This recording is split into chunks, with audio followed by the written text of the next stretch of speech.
好，来关注俄乌。近日，由3艘舰艇和1艘核动力潜艇组成的俄罗斯军舰编队抵达古巴哈瓦那港口，开始对古巴正式访问。美国和加拿大密切监视，美军直言这是收集俄海军情报的绝佳机会。 据俄罗斯国防部12号发布的消息，由戈尔什科夫海军元帅号护卫舰、喀山号核动力潜艇、科学院院士帕申号中型油轮和尼古拉齐克尔号救援拖船组成的北方舰队编队，当天抵达古巴哈瓦那港进行非正式访问。俄罗斯海军官兵站在潜艇的甲板上，向岸上的古巴民众致敬。 Y es bueno que mantengamos las relaciones con Rusia a todos los niveles. Esto te da la medida que estamos en un nivel alto militarmente. Esta visita de estos buques y submarinos. Right behind me there are the 4 Russian naval ships that came into the port of Havana this morning. The ship directly behind me is a rescue ship, an icebreaker, which does not have much use in the Caribbean.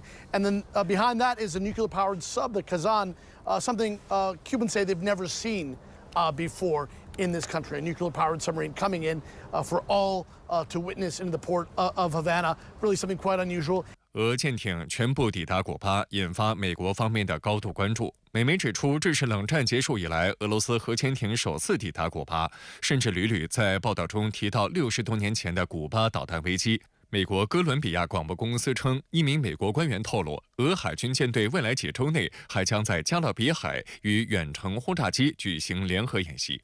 一些西方媒体揣测，鉴于古巴与美国之间的距离，俄海军舰艇编队在乌克兰危机持续期间访问古巴是有意向美方秀肌肉。不过，古巴革命武装力量部在6号的公告中强调，俄舰艇编队在古巴停留不会对地区构成威胁。美国白宫国家安全委员会战略沟通协调员约翰·科比表示，美方不认为俄编队访问古巴威胁美国国家安全，但他强调，美方密切关注这次访问。美国总统 国家安全事务助理杰克·沙利文也说，美方见过这样的事儿，预计今后还会看见。目前没有证据表明俄罗斯向古巴转移任何导弹，但美方将持续保持警惕。 We've been tracking the Russians' plans for this. This is not a surprise. We've seen them do these type of port calls before, and these are routine naval visits that we've seen under different administrations. We're always constantly going to monitor any foreign vessels operating near U.S. territorial waters.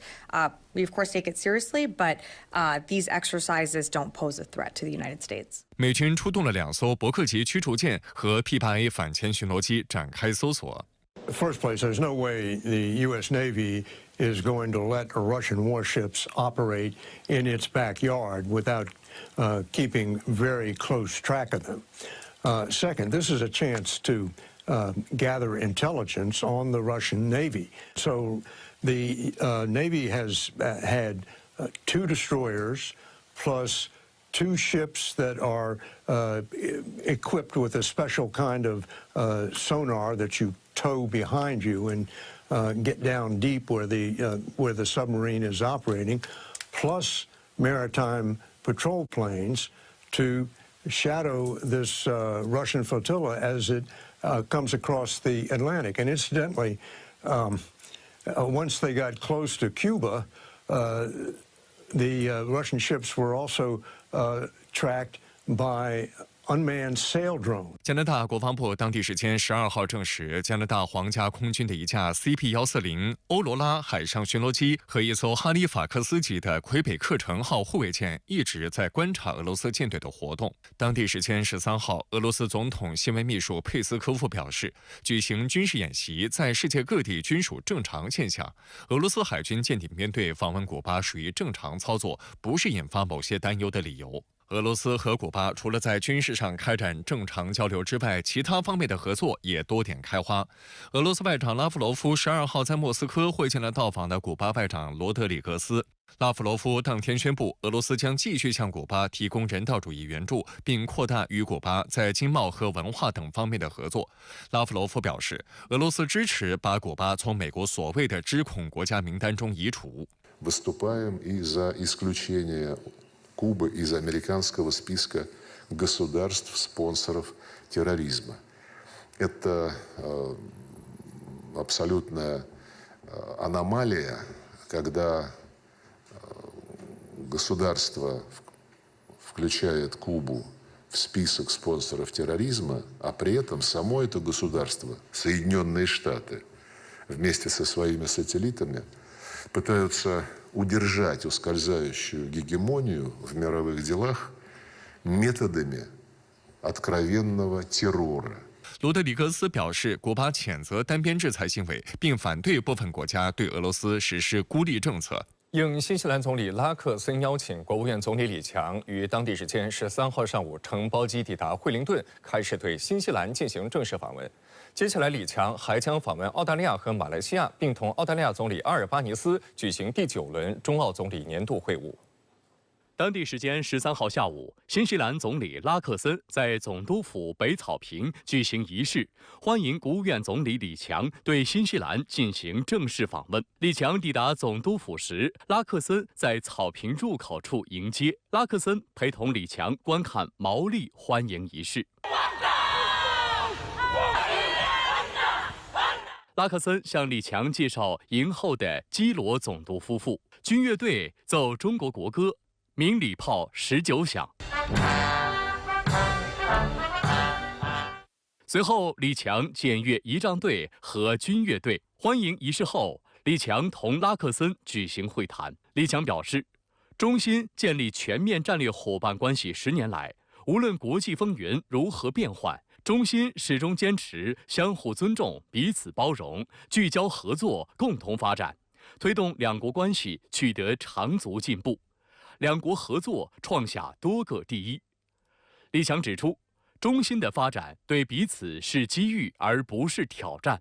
中方愿同新方持续扩大贸易规模，深挖数字经济、绿色经济、新能源汽车、创意产业等领域合作潜力，也欢迎更多新方企业来华投资。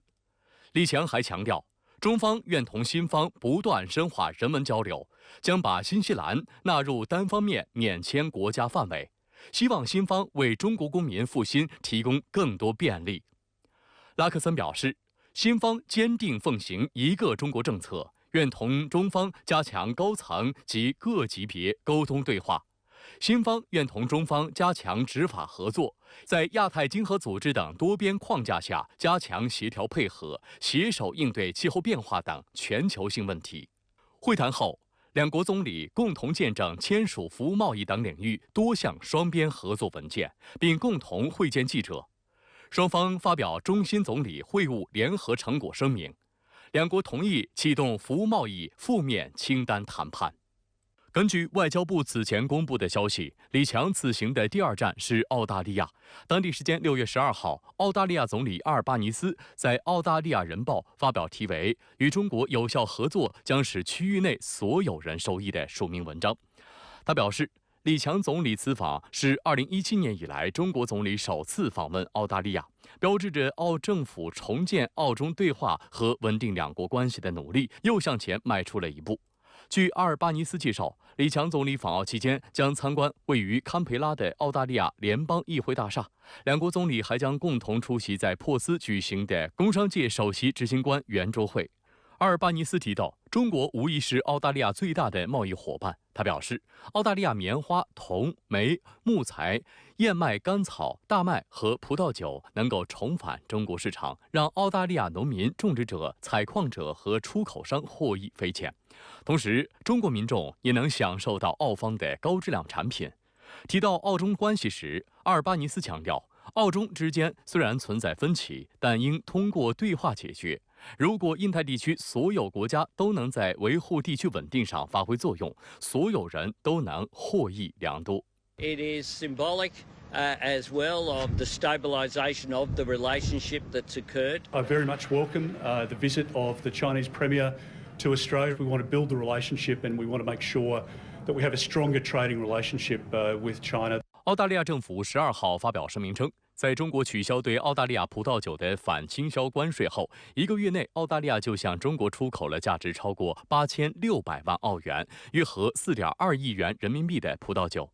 该声明强调，在经历了3年的贸易中断和全球需求下降后，这对本国葡萄酒生产商来说是一个很好的结果。目前已有350多家澳葡萄酒厂商重新建立了对中国的出口。此外，外界还注意到，正当美国和欧盟向中国电动车加征关税之际，澳洲市场继续向中国汽车开放。未来18个月，预计将有10多个中国汽车品牌进军澳洲市场。澳大利亚联邦汽车工业商会首席执行官托尼·韦伯近日表示，中国已成为澳大利亚汽车销售的第3大来源国，其中每年要从中国进口数十万辆新能源汽车。截至今年初，澳大利亚销售的所有新能源汽车中，80%以上是中国制造。当地媒体报道称，目前在澳大利亚汽车市场上，中国的比亚迪已成为仅次于特斯拉销量第2大的新能源汽车品牌。当地消费者认为，比亚迪的技术正在快速进步，在功能上和特斯拉已经没有太大区别，而且价钱相对较低，因此备受欢迎。为了减少碳排放，澳政府近年来为新能源车主提供补贴，令新能源车销量不断增长。今年5月的市场份额更是达到8%，再加上由于澳大利亚并无本土汽车工业，不存在补贴竞争等问题，因此对中国车企业而言，澳大利亚也是一个极具吸引力的市场。